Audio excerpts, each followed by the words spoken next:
करनाल में कांग्रेस पार्टी के युवा नेता की ओर से लगाए गए 50वें ब्लड डोनेशन कैंप में पहुंचे राज्यसभा सांसद दीपेंद्र हुड्डा। ब्लड दान करने वाले युवाओं का हौसला बढ़ाया। कांग्रेस पार्टी में चल रही गुटबाजी को लेकर दीपेंद्र हुड्डा ने कहा कि कांग्रेस पार्टी एकजुट है। आज हरियाणा प्रदेश के लोग कांग्रेस की ओर देख रहे हैं। हरियाणा में पिछले 7 सालों में बीजेपी विफल रही है। प्रदेश की जनता कांग्रेस पार्टी और दीपेंद्र हुड्डा की ओर देख रही है। वहीं धरने पर बैठे किसानों के समर्थन में बढ़ते पेट्रोल डीजल के दामों को लेकर भी सरकार पर निशाना साधते हुए नजर आए दीपेंद्र हुड्डा। की सेवा का शुरुआत करके इन्होंने उस कार्य को आगे बढ़ाने का काम किया। हमारे भाई सचिन है, इन्होंने तो जो युवा टीम थी, पूरी युवा टीम ने एक सराहनीय काम किया है करनाल के अंदर, और मैं धन्यवाद करता हूं। और ये कोई आज कोई हमारा जो कार्यक्रम कोई राजनीतिक नहीं है, क्योंकि ये जो इंसानियत की सेवा है, इसमें हमने कोई इस पूरी टीम ने की राजनीतिक दृष्टि से नहीं किया। वो तो इंसानी फ़र्ज निभाने की एक बात थी। तो जो है अपना मैं बहुत एक बार फिर शुभकामनाएं देता हूँ। आज का आने का मकसद यही था, क्योंकि ये 50वां कैंप इन्होंने लगवाने का जो है आज एक माइलस्टोन पे पहुँचे हैं। तो हम सब पूरी टीम का बहुत धन्यवाद करते हैं। टीम दीपेंद्र के माध्यम से इन्होंने इस कार्य को किया है। हम बहुत धन्यवाद। सर, जो हरियाणा के कांग्रेस में काफ़ी खींचातानी चल रही है पंजाब के बाद, किस तरह देखते हैं? कुछ विधायकों ने पिछले दिनों मुलाकात की, ऐसा भी अंदेशा जताया जा रहा है कि हुड्डा साहब अगर नेतृत्व परिवर्तन नहीं होता तो छोड़ भी सकते हैं कांग्रेस। क्या कुछ ये जहाँ तक कांग्रेस पार्टी की बात है, मैं कांग्रेस की शीर्षतम जो कमेटी होती है, कांग्रेस कार्य समिति, कांग्रेस वर्किंग कमेटी, मैं उसका सदस्य हूँ। तो पार्टी के अंदर की कोई भी बात उसी प्लेटफॉर्म पे रखने का हम लोग काम करते हैं, क्योंकि मैं स्वयं कांग्रेस वर्किंग कमेटी का, कांग्रेस कार्य समिति का एक सदस्य हूँ। कांग्रेस एकजुट है। हरियाणा कांग्रेस हमारे कांग्रेस की विचारधारा को लेकर, केंद्रीय नेतृत्व को लेकर एकजुट है और मजबूत है। आज हरियाणा प्रदेश के लोग कांग्रेस की तरफ देख रहे हैं, क्योंकि भारतीय जनता पार्टी की सरकार पूर्णतः इन 7 सालों में विफल हो चुकी है। आज हरियाणा प्रदेश के लोगों के हाथ बहुत बड़ी निराशा इस सरकार से लगी है, और विकल्प के रूप में, एक सकारात्मक विकल्प के रूप में हरियाणा प्रदेश के लोग कांग्रेस पार्टी की ओर, चौधरी भूपेंद्र सिंह हुड्डा जी की ओर देख रहे हैं। इस सवाल का जवाब नहीं दिया आपने, जो खींचतान चल रही है कुमारी। मैंने जवाब दे दिया आपका जी। मैंने आपका सवाल पूछना आपका कर्तव्य है, सही जवाब देना मेरा कर्तव्य है। मैं कांग्रेस के तौर पे लोग देख रहे हैं। मैं कांग्रेस वर्किंग कमेटी का सदस्य हूँ। कांग्रेस कार्य समिति जी, आपको पता है जी, देश में गठित होती है, कांग्रेस का शीर्षतम बॉडी है, और पार्टी के किसी भी विषय पे कोई बात हम उसी प्लेटफॉर्म पे रखते हैं। पार्टी के अंदरूनी कोई अगर बात हो तो पार्टी के अंदरूनी विषयों पे बात हम उसी प्लेटफॉर्म पे रखते हैं। जहाँ तक हरियाणा प्रदेश की बात है, मैंने जैसे पहले कहा, कांग्रेस अपने राष्ट्रीय नेतृत्व विचारधारा को लेकर पूर्णतः एकजुट हरियाणा प्रदेश में, और हरियाणा प्रदेश के लोग आज कांग्रेस पार्टी की ओर, चौधरी भूपेंद्र सिंह जी हुड्डा जी की ओर देख रहे हैं, एक सकारात्मक विकल्प को देख के, क्योंकि भारतीय जनता पार्टी की सरकार पूर्णतः विफल हो चुकी है। सर, पेट्रोल डीजल के दाम लगातार बढ़ रहे हैं। आज हरियाणा में भी पेट्रोल 100 रुपये को पार कर गया है। किस तरह से देखते हैं? लोग त्राही कर रहे हैं, सरकार सुनने को तैयार नहीं है। गैस के जो दाम है वो 850 रुपये सिलेंडर को छू गए हैं। डीजल 100 रुपये पर पहुँचने वाला है, लेकिन किसी तरह की कोई, आप लोग प्रदर्शन भी कर रहे हैं लेकिन असर नहीं लग रहा। सरकार असंवेदनशील भी है, और ये बहरी भी सरकार हो चुकी, क्योंकि लोगों की, जनता की आवाज़ इन तक नहीं पहुंच पा रही, और अब मुझे लगता है बेशर्म भी हो चुकी है। जले पे नमक छिड़कना एक कहावत है।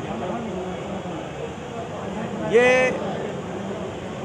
धीरे धीरे इस तरीके से, जितनी जोर से हम लोग आवाज़ उठा रहे हैं विपक्ष के बतौर विपक्ष के नाते, और पूरा देश उठा रहा है, मैं कहूँ कि केवल विपक्ष उठा रहा है, देश का एक एक नागरिक आवाज़ उठा रहा है आज, कि इतनी महंगाई दुनिया के मुल्कों में कोरोना के बाद आर्थिक मंदी की लपेट में आए लोगों को राहत देने का काम दुनिया की सरकारों ने किया, पैकेज दिया जिसका सीधा लाभ लोगों तक पहुंचा, गरीब आदमी तक, छोटे दुकानदार तक। आप तमाम मुल्क देख लो, यूरोप की बात हो, अमेरिका की बात हो, एशिया के बाकी मुल्कों की बात हो, सब तक सीधा लाभ पहुंचाने का काम किया गया कोरोना की चपेट में आए लोगों के से राहत जी। हमारे देश में हमारी भारत सरकार ने घोषणा तो करी 20 लाख करोड़ के पैकेज की, मगर उसमें से कितना आप लोगों की जेब में पहुंचा, क्या राहत मिली, किसी को भी मिली हो तो आप बताएं। राहत की बजाय यहाँ पर तो पेट्रोल, डीजल,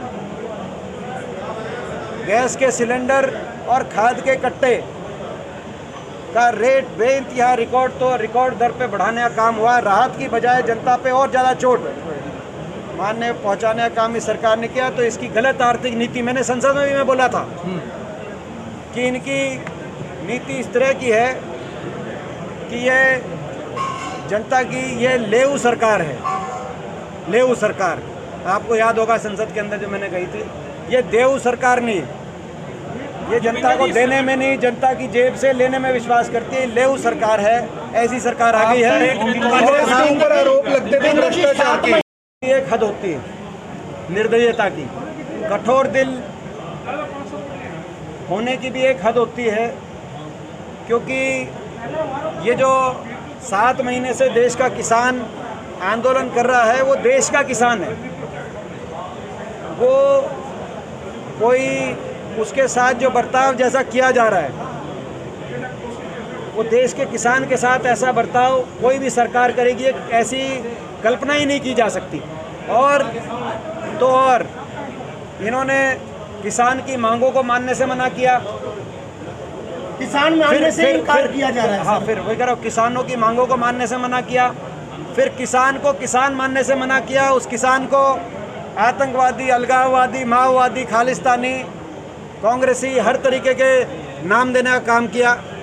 और अब किसान को इंसान मानने से भी इनकार किया।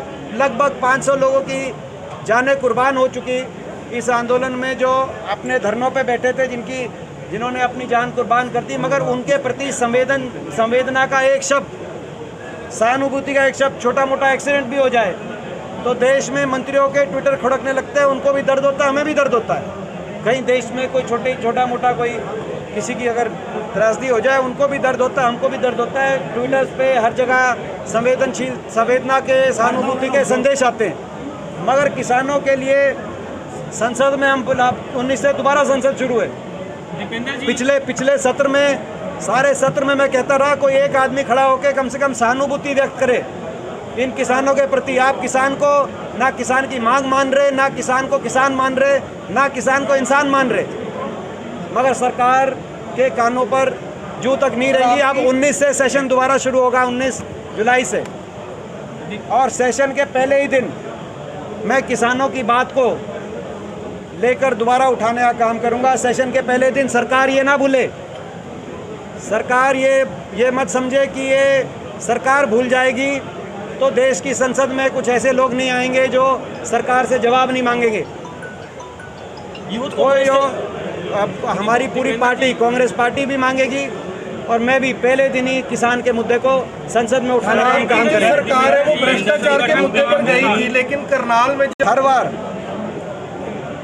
पाक साफ, हुड्डा साहब निकल के आए हैं। 7 साल से लगातार बीजेपी हमें निशाने पे जो रख रही है, उससे स्पष्ट है कि आज भारतीय जनता पार्टी कैसे भी ना कैसे करके, शाम दाम दंड भेद हर प्रकार की राजनीति करके, हुड्डा साहब की बढ़ती लोकप्रियता से घबराते हुए उनको रोकने के लिए हर प्रकार के साजिश षड्यंत्र रचने में लगी हुई है। मगर मुझे विश्वास है हर बार की तरह जो है पाक साफ भी निकलेंगे और मजबूती से हुड्डा साहब निकलेंगे।